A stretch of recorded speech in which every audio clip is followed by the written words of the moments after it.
existem muitas cenas bíblicas que são curiosas, que às vezes são de difícil interpretação, às vezes cabem até interpretações errôneas, né, confusas.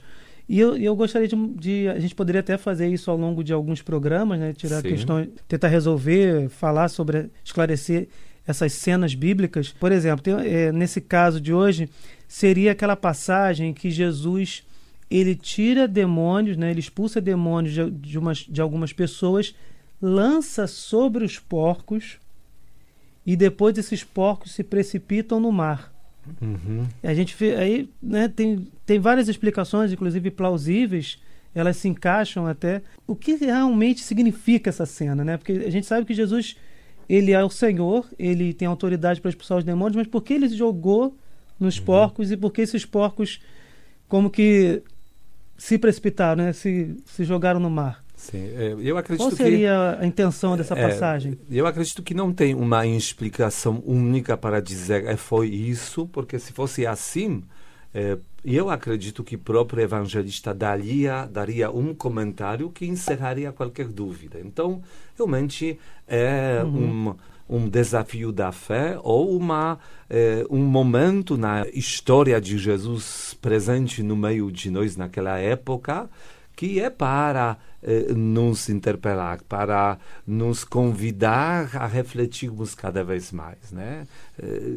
Quais são as opiniões de vocês? Ou seja, qual é a teoria que vocês têm para explicar essa passagem? Eu posso aqui cometer uma gafe, porque eu já fiz um vídeo sobre esse tema e tem um tempinho. Eu estudei para o tema, então eu deveria acertar, mas eu não sei. Assim, mas não é questão de, na verdade, acertar ou não, apresentar que talvez alguma teoria a respeito daquilo que aconteceu, mas, claro, teoria plausível que se encaixa no sentido daquele acontecimento.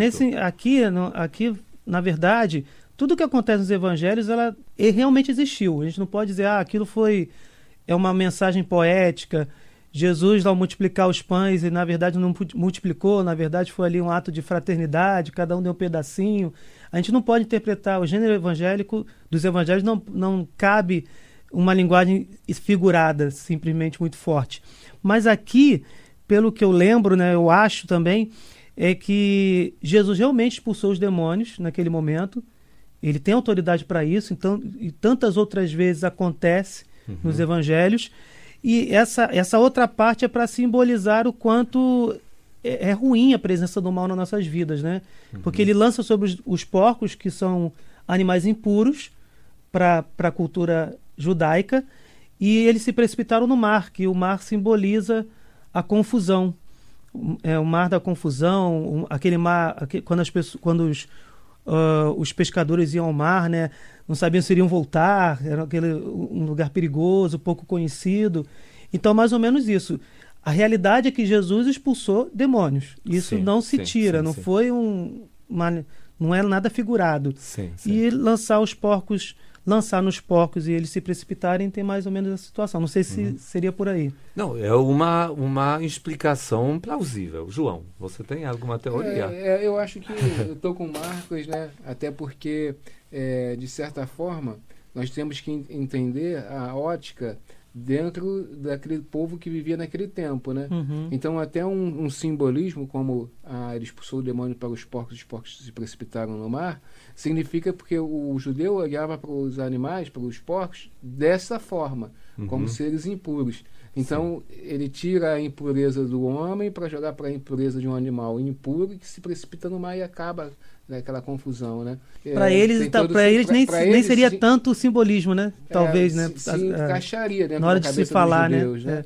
Agora, vale a gente lembrar que, por um outro lado, né? Olhando pelo outro lado nosso, poxa, o porco é um ser, uma criatura de Deus, né? Um animal, né? Um animal que, com certeza, foi criado pelo amor de Deus, né? Para servir ao homem como alimento, né? Para servir a natureza. E o mar é maravilhoso. Exatamente. Né? Isso mesmo.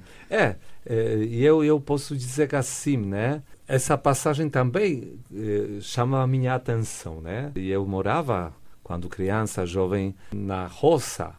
E a gente criava os porcos. Então eu sei quanto dava um trabalho para criar um porco, 2 porcos, por exemplo, né? É um processo longo para no final conseguir o quê? Um animal que pode ser abatido e com isso trazendo uma refeição, né, para a família. Algo né? positivo, né? Algo positivo, né? E o evangelista fala que era cerca de 2.000 porcos. Então eu, quando criança, escutava esse fragmento e pensava, mas que prejuízo! Que prejuízo para aqueles moradores daquela redondeza, né? Que o Evangelho fala Ele vai falar que que... eles ficaram revoltados. Né? Evangelho, qual é a passagem? Exatamente, Marcos?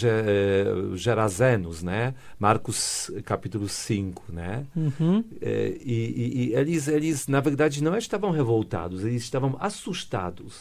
Depois eles chegaram só para pedir que Jesus saísse dessa região, pensando, de repente, ainda sobraram alguns porcos Vai por dar aí. mais prejuízo. Imagina se ele dar mais prejuízo. Então, brincando, podemos dizer assim, mas para mim sempre pesava aquele olhar do prejuízo, né?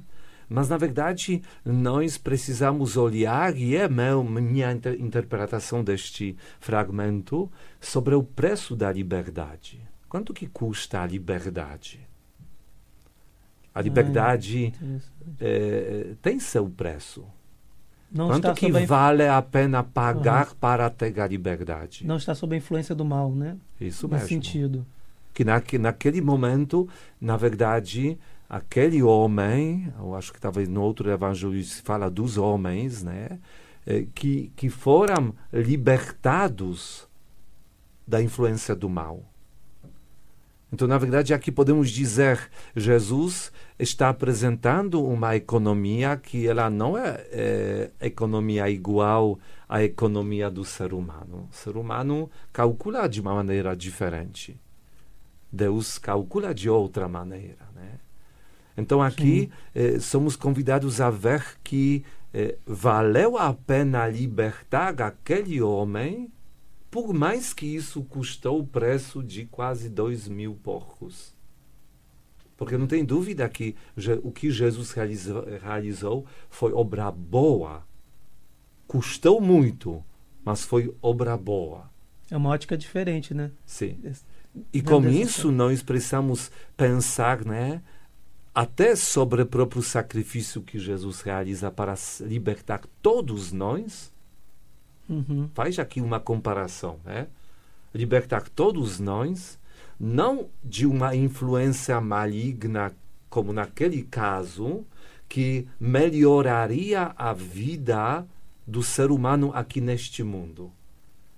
Aqui é o pagamento pelo resgate, pela libertação, não só da influência do mal neste mundo, mas do mal em toda a nossa história. Um ser humano é libertado uma vez para sempre. Então vejamos quanto que Deus pagou para que nós possamos ser beneficiados. E isso talvez nos mostra um pouco o que significa que filho de Deus, ele abriu mão da sua divindade, se tornou um de nós pela nossa salvação. E esse foi só o primeiro passo, né? Sim. Teve mais. Que nós achamos às vezes que é uma coisa fácil. Não. Saiu do céu, chegou na terra. Não. Nós temos dificuldade de compreender quem é o próprio Deus e como que ele tem que se diminuir para se tornar um de nós. Em Filipenses vai dizer, né, que Jesus se esvazia da divindade, se esvazia. Exatamente. Então, olha, já coisa. O preço e depois mais ainda, não para ser rei da terra, saiu do céu para ser rei da terra, não, para se tornar alguém que no final é rejeitado e tratado como escravo, vendido por 30 moedas, preço de um escravo, e morto na cruz como uma morte amaldiçoada, reservada para os escravos rebeldes. Então, aqui, a questão é exatamente o preço, repito de novo, da liberdade.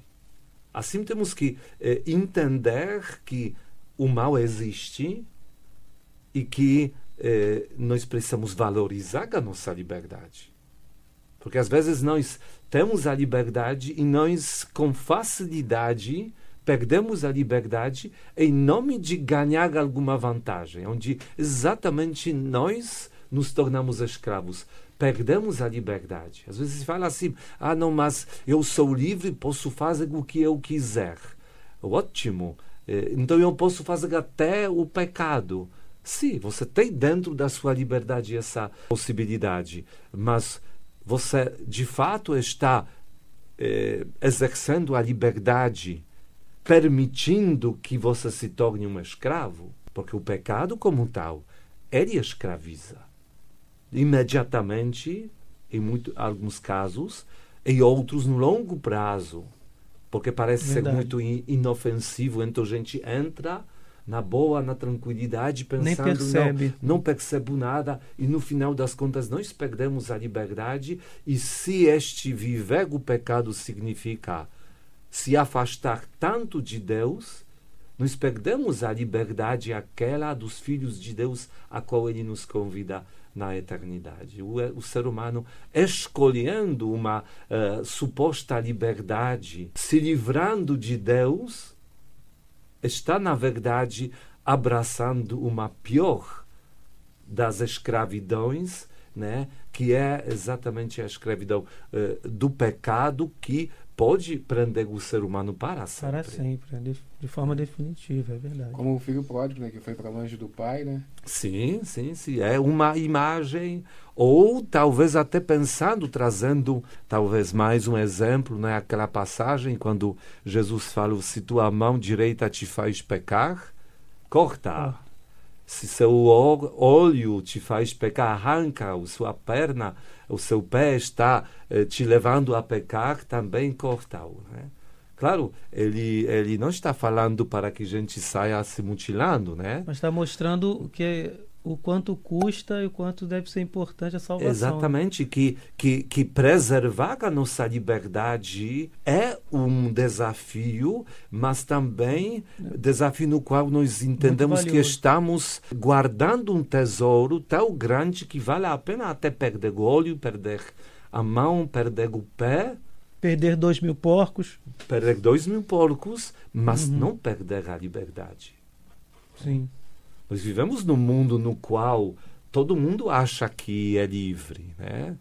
Mas isso é só uma liberdade externa, aparente, mas tantas vezes nós temos medo de sair na rua e falamos somos todos livres, mas saímos na rua com medo, e quando entramos na nossa casa aí que nos sentimos livres, não é?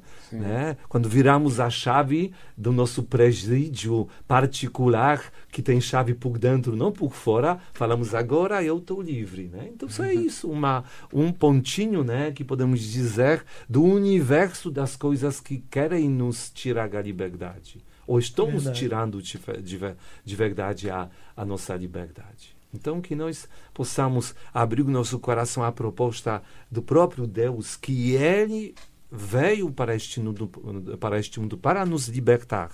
Pagou um preço muito grande. E só é esperar que nós valorizemos aquilo que Ele já fez por nós e continua fazendo todos os dias. Porque a graça dele é exatamente para isso, para nos tornar filhos do Rei, filhos do próprio Deus, plenamente livres. Somos filhos, somos herdeiros. Né? Isso mesmo. Louvado seja nosso Senhor Jesus Cristo. Para sempre seja louvado.